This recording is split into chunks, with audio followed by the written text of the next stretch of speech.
Չնայած Հայաստանի եւ Ադրբեջանի միջև խաղաղության պայմանագրի նախագծի տեքստի շուրջ բանակցությունների ավարտին Բաքուն վերջին օրերին հայկական կողմին մեղադրում է ադրբեջանական դիրքերը թիրախավորելու, ռազմականացվելու եւ անգամ հարձակվելու մտադրության համար։ Այս թեզերն ակտիվորեն շրջանառում է ադրբեջանական մամուլը։ Ադրբեջանի պաշտպանության նախարարությանը մոտ կանգնած Կալիբերազ լրատվական գործակալությունը եւ ադրբեջանական այլ ԶԼՄ-ներ հոդվածներ են հրապարակում, պնդելով, թե իբր Հայաստանն ինտենսիվորեն պատրաստվում է Ադրբեջանի դեմ նոր պատերազմի։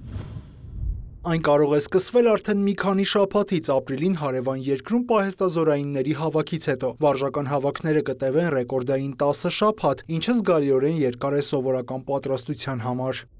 Արդյոք պահեստազորայինների ռազմական ունակությունների մասնագիտական կարողությունների կատարելագործման նպատակով ապրիլի 1-ից հունիսի 13-ը նախատեսված հավաքներն ինչ-որ կերպ սպառնում են Ադրբեջանին եւ արդյոք դրանք աննախադեպ են։ Իրենք ոչ մի 10 շաբաթ էլ չեն, 21 օր ստանդարտ տևում են եւ դա արդեն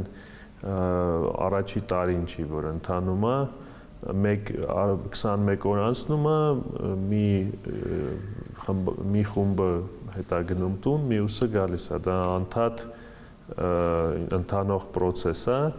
եւ ոչ մի նոր բան ստեղ չկա։ Ադրբեջանական լրատվամիջոցները շարունակում են այն մասին, որ Հայաստանն ակտիվորեն պատրաստվում է լայնածավալ հակամարտության, վկայում է հայկական բանակի վերազինումը եւ ռազմական օգնության աղբյուրները դիվերսիֆիկացնելու ցանկությունը։ Ռազմական փորձագետ Լեոնիդ Ներսիսյանը շեշտում է, Հայաստանը պատրաստվում է, բայց ոչ թե հարձակման, այլ բացառապես Ադրբեջանից պաշտպանվելու համար։ Այդտեղ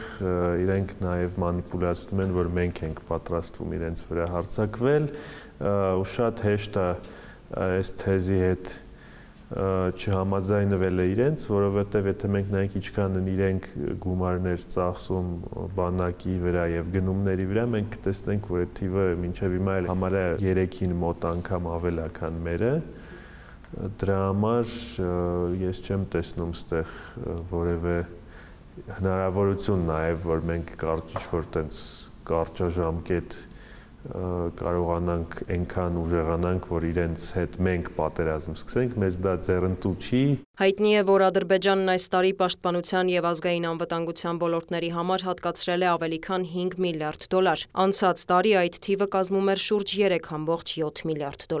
Ադրբեջանական ԶԼՄ-ները նաեւ գրում են, Հայաստանը սահմանին պաշտպանական ամրություններ է կառուցում, որոնք իբր կարող են ծառայել որպես պլացդարմ հնարավոր հարձակողական գործողությունների համար։ Եթե սահմանափակ ռեսուրսներով պետությունը Հայաստանի նման ուզում է օրինակ հարձակվելու դեպի շարժվել, ես չեմ պատկերացնում, որ այդքան ռեսուրս ծախսվեր հենց պաշտպանական ինֆրաստրուկտուրա կառուցելու վրա, իսկ այդ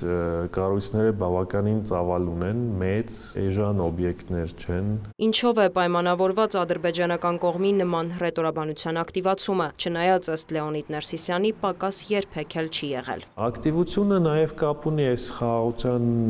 պայմանագրի հետ կապված պրոցեսների հետ, հիմա ասենք համաձայնացրել են փաստաթուղթը, բայց ես ինչքան հասկանում եմ, իրենք մեկ էլ չեն ուզում այդ փաստաթուղթը ստորագրել, ինչքան էլ ինքը համաձայնեցրած է եւ դրա համար պետք է հնարել տարբեր պատճառներ։ Ադրբեջանից հնչող հայտարարությունների ֆոնին Երևանից հնչում է, պատրաստ ենք հնարավորինս շուտ կնքել խաղաղության համաձայնագիրը։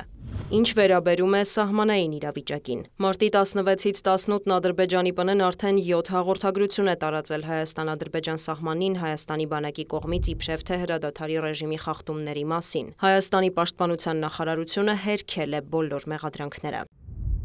Հայաստանի պաշտպանության նախարարությունը իրականացրել է ստուգողական աշխատանքներ եւ հերքել Հայաստանի բանակի կողմից հրադադարի ռեժիմի խախտման մասին պնդումները։ Պաշտպանության նախարարությունը նաեւ հիշեցրել է դեռևս 2024 թվականի հունիսի 22-ին Հայաստանի վարչապետի աշխատակազմի առաջարկը հրադադարի ռեժիմի խախտման դեպքերի եւ կամ նման տեղեկությունների հետաքննության Հայաստան-Ադրբեջան համատեղ մեխանիզմ ստեղծելու մասին, որին Ադրբեջանը մինչեւ օրս դրական չի արձագանքել։ Հայաստանի Հանրապետության պաշտպանության նախարարության 2025 թվականի մարտի 17-ի հաղորդագրության մեջ արձանագրվել է, որ Հայաստանի Հանրապետության պաշտպանության նախարարությունը պատրաստ է հետաքննել Ադրբեջանի հաղորդագրությունները հիմնավորող փաստերը, դրանք Հայաստանի Հանրապետությանը փոխանցելու պարագայում։ Արձանագրում ենք, որ այս պահի դրությամբ Ադրբեջանի կողմից Հայաստանին չի փոխանցվել Հայաստանի Հանրապետության բանակի կողմից հրադադարի ռեժիմի խախտման ոչ մի փաստական տվյալ կամ հիմնավորում։ Ադրբեջանի ՊՆ հաղորդագրությունների ֆոնին հայտարարությամբ է հանդես եկել նաև Հայաստանում Եվրամիության քաղաքացիական առաքելությունը, նշել պարեկներ են ուղարկել Հայաստան-Ադրբեջան սահմանի տարբեր հատվածներ։ Իրավիճակը շարունակում է մնալ հանգիստ եւ խաղաղ, որևէ արտասովոր գործողություն չի նկատվել։ Դիանա Գասպարյան, լուրեր։